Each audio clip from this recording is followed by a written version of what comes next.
नमस्कार, आपण पाहतात धाडस मराठी न्यूज। उमरखेडमध्ये पुन्हा एकदा लोकशाहीला काळीमा फासणारी घटना समोर आली आहे। छत्रपती शिवाजी महाराजांच्या पुतळ्याजवळील पेट्रोल पंप हटवण्याच्या मागणीसाठी सुरू असलेल्या उपोषणकर्त्यांना पोलिसांनी हुकुमशाही पद्धतीने काल रात्री जो लाठीचार्ज केला, त्या विरोधात शिवसेना शिंदे गटांकडून निषेध व्यक्त करण्यात आला। उपोषणकर्ते मागील अनेक दिवसापासून छत्रपती शिवाजी महाराजांच्या पुतळ्याजवळील लीज संपलेली अतिक्रमणकारक पेट्रोल पंप हटवण्याची मागणी करत होते। मात्र प्रशासनाने त्यांच्या या न्याय मागणीचा विचार न करता पोलीस दलाचा वापर करून शिवभक्तांवर लाठीचार्ज केला। या पेट्रोल पंपामुळे छत्रपती शिवाजी महाराज पुतळा नागरिकांच्या नजरेपासून झाकला जात आहे।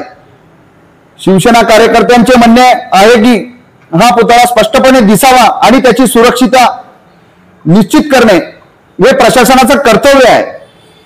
शिवसेना शिंदे गट उमरखेड यांच्या वतीने या अन्याय आणि हुकुमशाही कार्यवाहीचा तीव्र निषेध करण्यात आला।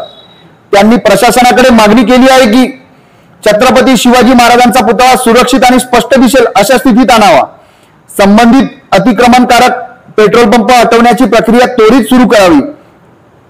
तसेच शिवभक्तांवर अन्याय करणाऱ्या पोलीस अधिकारी आणि कर्मचाऱ्यांचे तात्काळ स्थलांतर करून योग्य ती कारवाई करावी।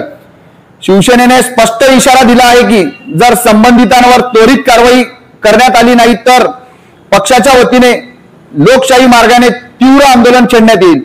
उमरखेड मधील ही संपूर्ण घटना आता जनतेच्या मनात प्रश्न निर्माण करते, प्रशासन काय खरंच लोकशाही मार्गाने चालत आहे का? धाडस मराठी न्यूज उमरखेड।